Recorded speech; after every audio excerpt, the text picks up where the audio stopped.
civil war, perang saudara. Di mana perang itu?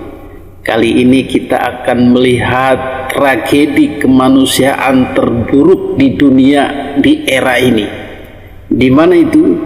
Ternyata di Yaman, negeri para habaib yang diberkahi Allah Subhanahu wa Ta'ala. Katanya negeri para habaib Ba'alawi sebenarnya yang hijrah ke Indonesia, dan alhamdulillah merasakan betapa damainya Indonesia, betapa damainya negara ini. Subur, makmur, damai, sejuk. Walaupun ada konflik-konflik, tetapi tidak sampai peperangan besar atau saling bunuh. Itulah Indonesia. Jadi pembahasan perang kali ini sebenarnya ditujukan untuk kita mengambil hikmah, untuk kita mengambil pelajaran, untuk warning kepada kita sebagai bangsa Indonesia agar jangan sampai seperti Yaman. Na'udzubillahi min dzalik. Agar jangan sampai ada perang berkepanjangan, perang saudara, saling bunuh, saling menyiksa, saling menyingkirkan. Itu kita ngeri sekali seperti itu. Maka kita memonitor, menonton, melihat Yaman. Apa tujuannya? Agar jangan sampai terjadi di Indonesia. Maka kita selalu melihat konflik-konflik di Timur Tengah ini yang notabene agamanya sama, tetapi kok kenapa mereka gemar sekali berperang? Itu yang jadi pertanyaan, itu yang harus kita pecahkan masalahnya, penyebabnya dan penanganannya. Apakah karena agamanya? Kita kira tidak. Karena agama Islam yang disebarkan Wali Songo tidak melalui perang. Tidak ada perang-perang besar atas nama agama dan politik agama. Berarti kan bukan agamanya, tetapi wataknya. Kembali lagi ke perang Yaman tadi, untuk kita sebagai pelajaran, jangan sampai terjadi di Indonesia. Apa salah satunya? Salah satunya adalah watak, baik watak pemimpin maupun watak rakyat. Di Yaman dan negara-negara Timur Tengah lainnya, watak pemimpin atau politisi dengan watak rakyat sama-sama keras, sama-sama tidak sabar, sama-sama ingin memaksakan. Ya, jalan satu-satunya adalah dengan kekerasan, karena sama-sama ngotot. Tidak ada yang mau mengalah. Jadi di sana itu tidak ada prinsip sing waras ngalah. Adanya prinsip sing edan ngamuk. Aduh. Ya, akhirnya seumur-umur gelut terus. Karena apa? Karena itu ketika kita lihat, kita telusuri penyebabnya, ditemukan bahwa penyebab utamanya adalah dari pemimpinnya, presidennya, Presiden Ali Abdullah Saleh. Jadi dia ini berwatak keras, ngamukan, kesinggungan, dan tidak bisa bersabar, ngalah atau menganggap biasa saja, kalem. Seperti Pak Jokowi misalnya, tidak ada. Ya kalau ada yang macam-macam, sikat. Gitu prinsipnya. Siapapun dia, politisi kah, rakyat kah, hajar, sikat, hukum, basmi. Nah, seperti itu pun sudah beda. Maka pemimpin yang panasan, ngamukan, emosian seperti ini akan membawa kehancuran. Karena dia memimpin jutaan rakyat yang banyak mulutnya itu, banyak pikirannya, banyak emosinya. Tetapi kalau kita lihat di Indonesia, misalnya Pak Jokowi, ketika istananya dikepung pasukan 212 pimpinan Habib Rizik, yang waktu itu sekali senggol saja bisa terjadi kerusuhan massal, bisa terjadi pecah, pertumpahan darah. Alhamdulillah beliau mensikapinya dengan santai, dan tidak emosi, sehingga beres masalah. Betul? Kalau misalnya memiliki watak Arab, itu demonstran sudah habis itu, dibubarkan, ditembaki, dipenjara, rusuh pokoknya. Nah, rupanya di Yaman ini pendekatannya yang tadi itu. Jadi orang-orang kritis, demonstran itu langsung dilibas, langsung digempur, dibunuh dan ditangkap. Nah, ini yang jadi masalah berikutnya. Karena salah langkah ibarat catur, ya akhirnya langkah berikutnya kacau. Apa kekacauannya? Ya rakyat meradang. Rakyat yang tadi demonstran itu akan merembet ke keluarganya, ke rekan-rekannya, sahabat-sahabatnya yang terbunuh itu, dan orang-orang yang simpati lainnya akan menambah massa, memperbesar massa kebencian terhadap pemerintah. Itulah bodohnya pemimpin di sana itu, di Yaman itu. Dan memang benar terjadi setelah pembunuhan atau penembakan para demonstran, dukungan rakyat ini semakin membesar. Gerakan-gerakan kritis atau demonstrasi ini sudah dilakukan sejak penyatuan Yaman tahun 90-an, yang mana Presiden Ali Abdullah Saleh ini yang tadi dikatakan itu ngamukan, panasan, emosian, otoriter, dan kemudian cinta dunia, suka senang-senang, suka korupsi dan lain-lain, itu yang menimbulkan demonstrasi-demonstrasi. Di samping panasan tadi, otoriter tadi, galak tadi, Presiden ini juga, Ali Abdullah Saleh ini ternyata tidak adil. Jadi dia memainkan politik identitas. Nah, ini juga penyakit, ini juga kebodohan. Kalau kita kembali ke Indonesia, politik identitas ini sudah dikubur lama oleh para pemimpin kita. Kita lihat Bung Karno orang Jawa, Bung Karno orang Islam, Pak Harto orang Jawa, Pak Harto orang Islam. Dari dua presiden ini kita tidak pernah melihat ada politik identitas mengistimewakan orang Jawa misalnya. Jadi orang Jawa yang dipilih, orang Jawa yang diangkat jadi pegawai, orang Jawa, semua orang Jawa diangkat jadi menteri. Peraturan-peraturan kebudayaan Jawa diperbanyak. Pokoknya asal Jawa hebat, agung, mulia di negara itu, dia semangat. Tidak kan? Begitu juga dengan Islamnya. Pak Harto dengan Bung Karno tidak pernah mengistimewakan agama Islam di atas agama lain di NKRI ini. Kemudian ada Gus Dur juga tidak mengistimewakan, walaupun beliau kiai tetapi pandangannya nasionalis, kebangsaan, tidak mengistimewakan orang-orang Islam. Bahkan beliau tambah sayang kepada minoritas, contohnya Konghucu, Cina, dan korban-korban persekusi atas nama PKI beliau selamatkan. Kembali lagi ke Yaman.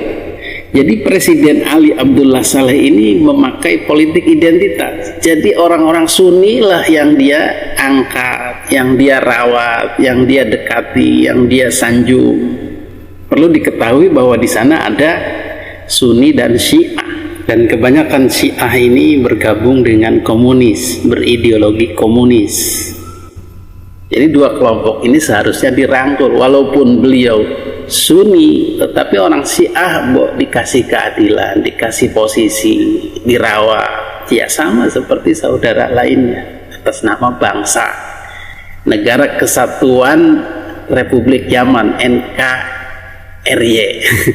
Tidak ada konsep itu, karena di sana Islamnya tidak seperti NU, jadi tidak bisa memodifikasi antara agama dengan negara kebangsaan seperti apa, bingung mereka. Jadi politik identitas ini sudah kadung dimainkan oleh Presiden Yaman, akhirnya juga memicu ketidakpuasan Syiah dan melakukan demonstrasi-demonstrasi juga. Jadi ada dua, ada demonstran yang kecewa terhadap perlakuan otoriter terhadap rakyat, terus yang kedua demonstran-demonstran yang dari Syiah yang kecewa karena dianaktirikan oleh Presiden Sunni itu. Nah, dua kelompok masyarakat ini terus menerus melakukan demonstrasi, mengkritik dan lain sebagainya, tetapi hasilnya dijawab dengan kekerasan, dengan otoriter. Nah, ini namanya nantang-nantang. Ketika rakyat ditantang, ya rungkat pemerintah, ambiar. Sampai pada akhirnya ada kesempatan di Arab Spring tahun 2011. Arab Spring itu gerakan demonstrasi besar-besaran seluruh Timur Tengah. Jadi semua negara Timur Tengah mengamuk rakyatnya. Jadi rakyat Yaman juga ikut-ikutan. Dengan turun ke jalannya rakyat Yaman yang kecewa dengan otoriternya itu, dan kemudian Syiah yang juga kecewa, maka akhirnya Presiden Yaman Ali Abdullah Saleh berhasil digulingkan dari kekuasaan. Jadi kacaulah Yaman waktu itu, terjadi pergantian kekuasaan.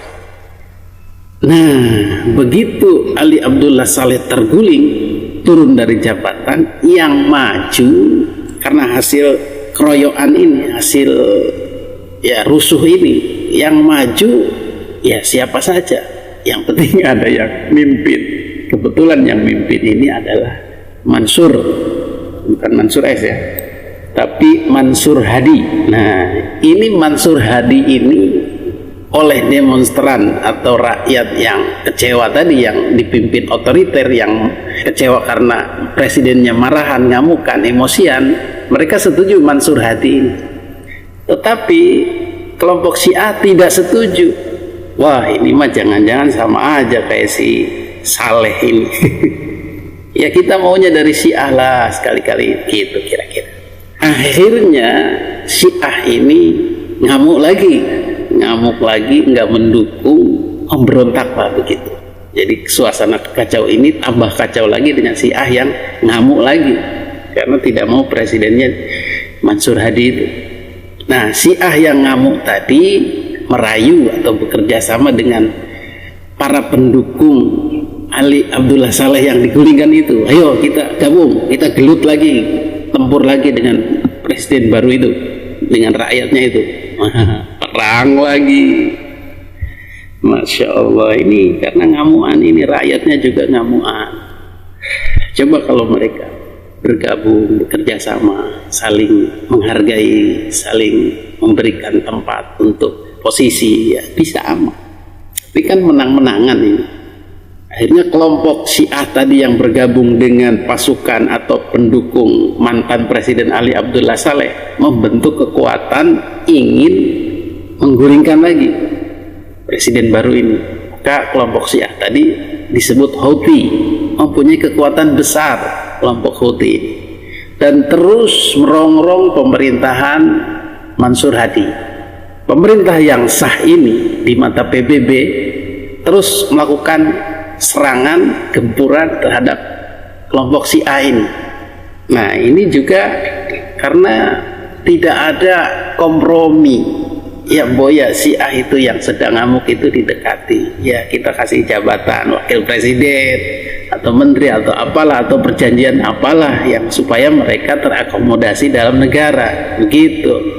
Tetapi ini tidak, pakai kekerasan, gempur, hancurkan, bugot, pemberontak, hukum mati. Lah, akhirnya nggak bisa, nggak mampu, karena Houthi ini dipersenjatai, mempunyai senjata dari luar. Nah, ini yang bahaya ini. Ketika kelompok separatis atau kelompok-kelompok yang anti pemerintah dimanfaatkan oleh orang luar, mending kalau cuma disuruh ngamuk di dalam negeri, mengacaukan situasi dalam negeri, itu masih mending. Coba kalau misalnya disuplai senjata, wah, bisa perang dalam negeri. Maka di Indonesia pun bisa saja terjadi. Kelompok-kelompok anti pemerintah ini kan besar masanya dan mempunyai cabang-cabang di seluruh Indonesia. HTI besar dan cabangnya ada di setiap daerah di seluruh Indonesia. FPI besar dan memiliki cabang-cabang di seluruh pelosok wilayah Nusantara. Itu kalau misalnya disuplai senjata wah bisa jadi perang di mana-mana dengan TNI. Tetapi Indonesia tidak begitu. Mereka adem ayem karena pemerintahnya juga adem ayem, nggak ngamukan. Kembali ke Yaman tadi, kelompok Houthi ini yang memiliki senjata ini akhirnya merangsek, menggempur, melawan dengan kekuatan yang lumayan besar. Kalau di Indonesia mungkin pertama menguasai wilayah Lampung. Lampung itu dikuasai mereka, tentaranya udah nggak bisa ke situ, udah kalah. Menguasai wilayah Madura misalnya, kelompok masyarakat Madura sudah terhasut ikut menguasai wilayah sebagian Jawa Timur misalnya, kemudian sebagian Jawa Barat. Wah, ini kacau ini. Itulah gambaran kelompok Houthi di sana yang sudah berhasil menguasai beberapa wilayah. Kenapa?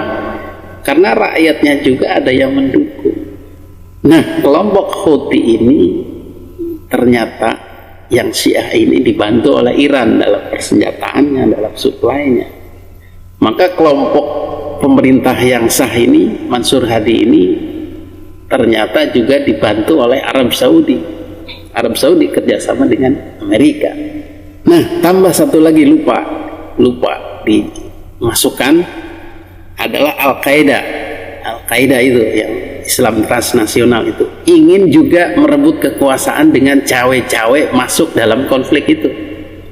Jadi mereka menggempur pemerintah itu bukan maksud menolong Houthi Syiah, bukan, tetapi mereka ingin menggulingkan kekuasaan dan menghajar Houthi sendiri. Jadi kalau Al-Qaeda ini dua-duanya mereka hajar karena ingin membentuk pemerintahan sendiri. Di sisi lain, Amerika ingin juga menggempur Al-Qaeda karena musuhnya. Maka Amerika memanggil Inggris, Perancis, dan bersama pemerintah Mansur Hadi menggempur Al-Qaeda. Jadi rumit ini. Inilah yang disebut proxy war atau perang proxy, perang cawe-cawe, perang gaib negara lain. Jadi Yaman itu sudah jadi tempat gelut lah begitu, arena tempur. Masya Allah, sungguh kasihan masyarakat Yaman yang negaranya diobok-obok, dijadikan lahan tempur oleh mereka-mereka itu. Apa akibatnya? Ya, inilah menjadi tragedi terburuk dalam sejarah Timur Tengah, dalam sejarah perang sekarang ini. Jadi Yaman jatuh ke dalam kemiskinan, Yaman jatuh ke dalam kehancuran, korban nyawa yang tidak terkira meninggal di sana sini. Jadi diperkirakan yang mati dari tahun 2020 saja itu udah 233.000. Kalau dihitung dari tahun 90 bisa sekitar 5 jutaan mati, 5.000-an anak kecil meninggal. Jadi di Yaman itu setiap 1 menit orang mati, dan diantaranya setiap 10 menit anak kecil meninggal. Jadilah krisis kemanusiaan, korban jiwa mencapai 1 juta lebih. Bayangkan 1 juta orang, 1 juta nyawa melayang selama konflik itu, belum lagi yang sampai sekarang-sekarangnya. Kemiskinan parah, kelaparan, anak-anak kecil kekurangan gizi, rumah-rumah hancur. Itulah dampak dari sing edan ngamuk itu. Nggak ada sing waras ngalah itu. Akhirnya yang jadi korban adalah masyarakat atau rakyat Yaman tersebut. Jadi mau tidak mau sebenarnya yang harus diperbaiki adalah wataknya. Mbok ya berdamai orang-orang itu. Pemerintah kah, Houthi kah, ya duduk bareng mencarikan solusi terbaik agar jangan sampai perang, karena yang jadi korban adalah rakyat. Harus dipikirkan bagaimana sengsaranya rakyat, rumah-rumah hancur, negeri menjadi porak-poranda. Kita harus juga simpati kepada Yaman ini. Rakyat Indonesia mulai dari sekarang juga harus simpati kepada Yaman, save Yaman. Halurkan bantuan-bantuan kemanusiaan ke Yaman, terutama para habaib dan keturunan-keturunan Yaman. Mbok ya bersuara Saif Yaman kah atau galang bantuan ke Yaman dalam ceramah-ceramahnya. Ini kan sepi-sepi aja, adem ayem aja, seolah tidak peduli dengan saudaranya yang ada di sana. Mereka senang-senang di sini, aman, tentram, nyaman. Tetapi saudaranya di sana, mbok ya dipikirkan, galang dana, Saif Yaman gitu loh. Kita juga insya Allah bantu. Bahkan ada seorang habib dalam ceramahnya tidak simpatik, malah songong, seraya membangga-banggakan Yaman dalam kondisi perang itu. Ya bahasa kasarnya, alhamdulillah ada perang. Kan itu miring otaknya. Dengan adanya perang kami hidup sederhana, kami tidak mewah, iman kami terjaga, dan seterusnya. Lah dia ngomong itu di tempat yang aman, nyaman, tentram, sejahtera, duduk di atas kursi yang empuk, dikelilingi taman-taman, air sejuk, tidak ada suara peluru, tidak ada suara jeritan orang mati, tidak ada suara mesiu, enak, nyaman. Kamu ngomong gitu, ada hikmahnya perang, hidup sederhana, mengingat kepada Allah. Ada hikmahnya. Yaman itu dijadikan perang sehingga nggak maju Yaman. Kenapa? Karena menjadi pusatnya iman dan pusatnya ilmu. Kalau maju tidak ada ilmu. Kalau di Yaman tidak ada peperangan seperti itu, akan dikuasai oleh bangsa Arab yang lainnya. Yaman itu dibuat perang sama Allah, itu hikmah besar. Kenapa? Supaya tidak dijadikan rebutan oleh negara-negara yang lain. Kota Yaman sekarang ini perang. Oh ya, apa Yaman perang? Kamu nggak tahu hikmahnya Allah, kamu nggak tahu taktiknya Allah. Apa? Ingin membuat sekiranya kota Yaman tidak tersentuh dengan modern. Tapi kota Yaman dijaga oleh Allah. Dengan adanya peperangan ini semua ada hikmahnya. Kalau misalnya ngomong begitu, silahkan kondisikan ngomongnya di Yaman sana, itu namanya simpatik. Tetapi ngomong di negeri yang aman, damai, sejahtera, dengan menilai yang ada di sana, itu tidak bisa. Hadirin yang dimuliakan Allah Subhanahu wa Ta'ala, demikianlah cerita tentang konflik Yaman ini yang mudah-mudahan jadi pelajaran kita agar jangan sampai terjadi seperti itu. Kuncinya apa? Wataknya, watak pemerintah, watak rakyat, jangan sama-sama keras, sama-sama emosian. Kita cinta negara, cinta pemerintah, pemerintah cinta rakyat, cinta negara, beres. Alhamdulillah. Dan Allah wa iyyakum ajma'in. Assalamualaikum warahmatullahi wabarakatuh.